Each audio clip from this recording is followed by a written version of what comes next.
Hello guys, ఏంటి ఒక traveller అయి ఉండి వెడ్డింగ్ విషెస్ చెప్తున్నాడు అనుకుంటున్నారా? దానికి కారణం ఉందండి. అదేంటంటే ఈ మ్యారేజ్ కార్డు వచ్చింది గోదావరి జిల్లాల నుంచి. గోదావరి పెళ్ళిళ్ళకు ఎంత ప్రత్యేకత ఉందో ప్రత్యేకంగా చెప్పనక్కర్లేదు అనుకుంటా మీకు. ఇప్పుడు ఆ పెళ్ళికే వెళ్తున్నాను, మీకు చూపిస్తాను, చూసి ఆనందించండి. గోదావరి వారికి ఎటకారమే కాదు, మర్యాదలు కూడా ఎక్కువే. అంతేకాదు, ఈ మధ్య మనం చూస్తూనే ఉన్నాం సోషల్ మీడియాలో గోదావరి జిల్లాల్లోని కొత్త అల్లుళ్లకు ఇన్ని రకాల వంటలతోటి భోజనాలు పెట్టారు అని చెప్తూనే ఉన్నారు. ఇప్పుడు ఈ పెళ్ళిలో ఎన్ని రకాల వంటకాలతో పెడతారో చూద్దాం. ఈ పెళ్ళి ఎవరిదంటే నాతో పాటు ఎంఎస్సి చదివిన నా క్లాస్మేట్ వాళ్ళ అన్నగారి కూతురి పెళ్ళి అనమాట. సో మా ఎంఎస్సి బ్యాచ్ మొత్తం ఈ పెళ్ళిలో కలవటమే కాదు, దాన్ని ఒక గెట్ టుగెదర్ లాగా ప్లాన్ చేసి అందరినీ కలవచ్చని ఒక చిన్న స్వార్థంతో వెళ్తున్నాం. మా బ్యాచ్ మొత్తం 18 మంది. వారిలో ఎంతమంది వస్తారో చూడాలి. మేమైతే 3 బయలుదేరి వచ్చేసాము. మండపం మాత్రం డెకరేషను అల్లాడించేశారు. ఎంట్రన్స్ ఎలా ఉందంటే ఇంకా లోపల ఎలా ఉంటుందో ప్రత్యేకంగా చెప్పనక్కర్లేదు. చూడండి, పూలతోటి పూర్తిగా నింపేశారు. ఎంతైనా గోదావరి వాళ్ళు కదా, ఇక్కడ నర్సరీలతోటి మొత్తం కలకల్లాడుతూ ఉంటుంది కాబట్టి ఈ మాత్రం పూల డెకరేషన్ అనేది ఎక్స్పెక్ట్ చేయొచ్చు మనం. మేమైతే 3 వచ్చేసాము. నేను చీరాల నుంచి, మా ఫ్రెండ్ మార్టూరు దగ్గరలో పల్లెటూరు నుంచి, ఇంకొక అతను విజయవాడ నుంచి పికప్ చేసుకున్నాం. మేము వచ్చేపాటికి ఆల్రెడీ విజయనగరం నుంచి 3 బ్యాచ్ అయితే దిగేసి ఉన్నారు. ఇక్కడ చూడండి, ఇది ఇక్కడ నుంచి ఏదో ఒక ఈవెంట్ అనేది రన్ అయిద్దంట. అదేంటనేది మనం చిన్నగా చూడొచ్చు. ప్రస్తుతానికి మా ఫ్రెండ్స్ ఒక్కొక్కళ్ళు వస్తున్నారు. వాళ్ళని చిన్నగా కలుసుకుందాం. ఇతను మా రూమ్మేట్, అలాగే ఇంకొంతమంది మిత్రులు. మొత్తానికి పాత స్నేహితులందరం ఇట్లా ఒక పెళ్ళిలో కలుసుకొని ఇష్టాగోష్ఠిగా మాట్లాడుకోవటం చాలా ఆనందాన్ని అయితే మాకు కలిగించింది. ఈ పెళ్ళిలో ఆ కార్యక్రమం ఇప్పుడే స్టార్ట్ అవబోతుంది. చూడండి, అది దీపాలతోటి హారతి.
ఇక్కడ స్టేజ్ మీదకి వెళ్తున్న వాళ్ళని మీరు ఎవరైనా గుర్తుపట్టారా?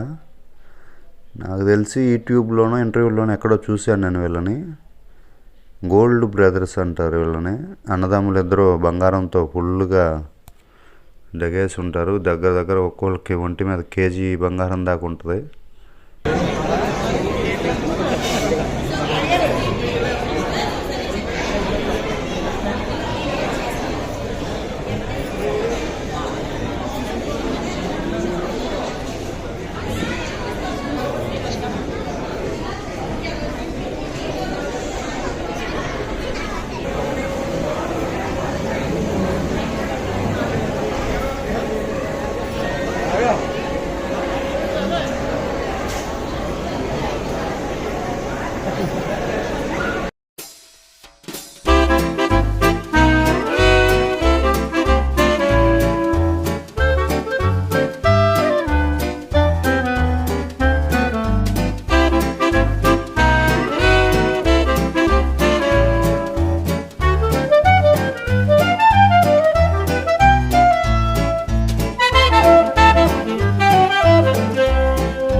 అయితే ఒక పక్క ఈ కార్యక్రమం జరుగుతూనే ఉంది. మాకు ఇట్లా స్నాక్స్ వస్తూనే ఉన్నాయి, రోల్స్, జ్యూసెస్ అన్నీ. అయితే ఇవన్నీ ఒక చూపు చూద్దాం వెళ్ళి అసలు ఏమేమి ఉన్నాయి అనేది. మేము వచ్చేపాటికి కొంచెం క్రౌడ్ ఎక్కువైపోవటం వల్ల మీకు చూపించడం కొంచెం ఇబ్బందికరంగా ఉంది. ఇవేంటంటే ఫంక్షన్ హాల్లో ఇస్తున్నటువంటి స్నాక్స్ అన్నమాట. అంటే పానీపూరి, పావు బాజీ, ఇంక వీటిల్లో చాలా ఐటమ్స్ ఉన్నాయి. మనకి అంత స్ట్రీట్ ఫుడ్ అలవాటు లేదు కాబట్టి వీటి పేర్లు పూర్తిగా తెలియదు. ఇక్కడ చూసి వాటిని ఏమంటారో మీరే డిసైడ్ అవ్వండి. ఇక్కడ మనకి సెల్ఫీ డ్రింక్స్ కూడా ఉన్నాయి. అదేంటో ఎట్లా ఉందో ఒకసారి చూడండి. ఇక్కడ చూస్తున్నారు కదా, అంటే ఆ డ్రింక్ మీద మన సెల్ఫీ తోటి ఫోటో కవరింగ్ వస్తుంది. చూశారు కదా, ఐడియా అదిరిపోయింది. ఇప్పటిదాకా ఫంక్షన్ హాల్ ఒకటే చూశారు, ఇది డైనింగ్ హాల్. ఇది కూడా ఒక లుక్ వేద్దాం. ఇక్కడికి వచ్చి చూసాము, మొత్తం స్టాల్స్ లాగా పెట్టేశారు. ఫ్రూట్ సలాడ్స్ కానీ, డెజర్ట్స్ కానీ, ఫుడ్ ఐటమ్ కానీ, veg and non veg, sweets, ఇట్లాంటి మొత్తం కౌంటర్స్ పెట్టేశారు. ఇవి అసలు ఏమేమి ఐటమ్స్ పెట్టారు ఏంటి అనేది వన్ బై వన్ ఒక లుక్ వేద్దాము.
రేంజ్లో తిన్న తర్వాత పాన్ వేసుకోకపోతే చాలా కష్టం.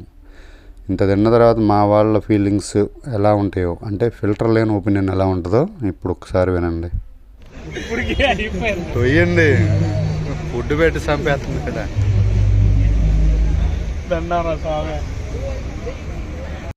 ఈ ప్లేట్ చూస్తుంటే మీకేమనిపిస్తుంది? నాకు మాత్రం ఒకటి గుర్తొచ్చింది. కంచమేంటి ఎంత ఉంది? ఫుడ్